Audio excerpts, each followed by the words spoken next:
Well, hello, folks. Something very special and different today. We're going to have a look at my vintage watch collection and update on the state of the Mr. Smelly watch collection. Before we do that, by the way, we have some great offers on at Norton & Wilson, including if you buy more than one fragrance, and one that I'm really loving at the moment is the amazing citrusy Chypre Bon Viveur. Now, one other small thing, if you are looking to buy fragrance samples, my recommended UK-based fragrance sampling site is fragrancesamplesuk.com.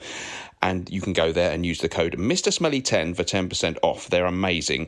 In the USA, my recommended USA-based fragrance sampling site is decantboutique.com. Go there and use that same code Mr. Smelly 10 for 10% off. Here we go with the watches then. First up, these are my top 6 vintage watches. A Doxa 1956 watch, diminutive size there of 34mm. It is not hugely expensive. I did pay to have it serviced, which cost more than the watch itself.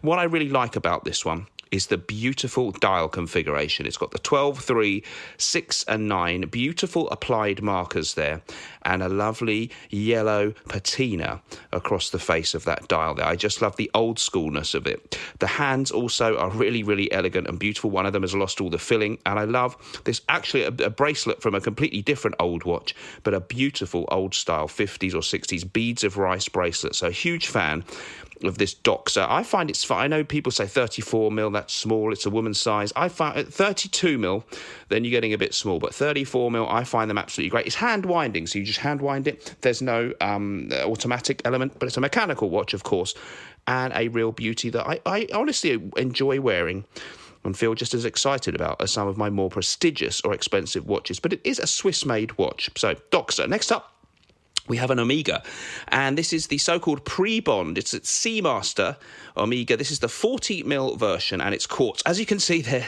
the battery is flat. It's sort of jerking occasionally, as we all do, and it's just, we need to send that off to someone who knows how to put the right battery in an old vintage watch like this. What I love about it, beautiful 40mm size. They came in 36 as well. Late 80s model, beautiful bracelet.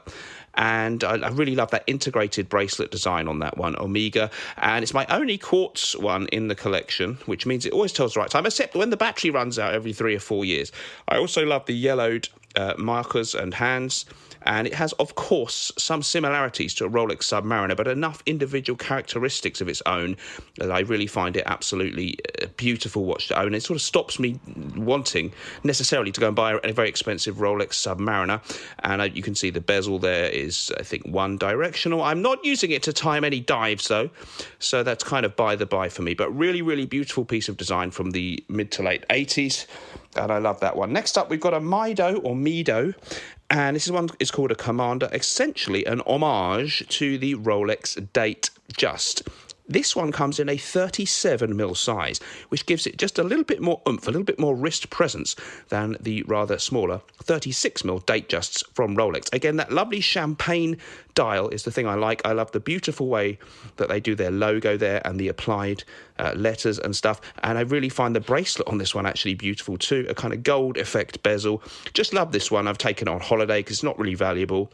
It is a Swiss brand, Swiss-made watch, and I really love the bracelet on that one. So Mido, if you're looking for an alternative to a Rolex Datejust, look out for one of those. Here we go. I think that was from the 80s as well. Rolex Datejust 1963, and this has that beautiful linen dial and, of course, the Jubilee bracelet. It's automatic, and it's an absolutely beautiful watch. One of my 2 Rolex watches. I'm not here flexing about these. It's no big, I don't have tons of money, but I really do like these watches. Beautiful, what do you call it? The magnifying thing with the date there. Love that. The design of this is just such a classic. It has an engine-turned bezel rather than the fluted, so slightly different effect on the bezel, very similar to a fluted bezel, and a very flimsy lace-like old vintage Jubilee bracelet, but I don't think it's going to fall apart. I love the linen dial on that one. I'm just going to try and highlight that in the light there in a few different angles. You see that linen effect on the dial, that silver dial. Really beautiful watch. In the region of somewhere between £3,500 to £4,000, those are worth. Again, I'm not here to flex. I'm really not. Next up, it's a Rolex GMT Master. This is my most expensive watch that I've got. This one's from 1999, so we kind of call that neo vintage. I love the faded bezel effect. And the idea of this one is it has a separate red hand, an extra hand, a fourth hand, that allows you to track the time in different countries.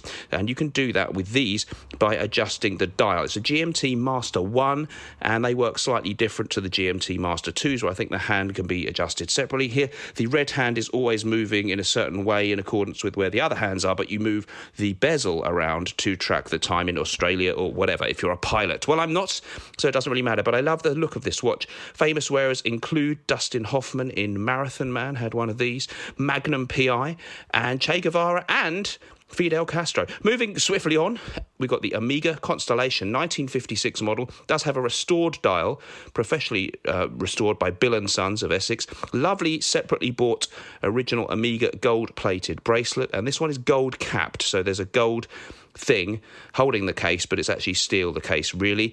Beautiful recreation, perfectly done, of the original Omega dial. Of course, I'd rather have the actual Omega one, and the size on that one, again, it's the small size.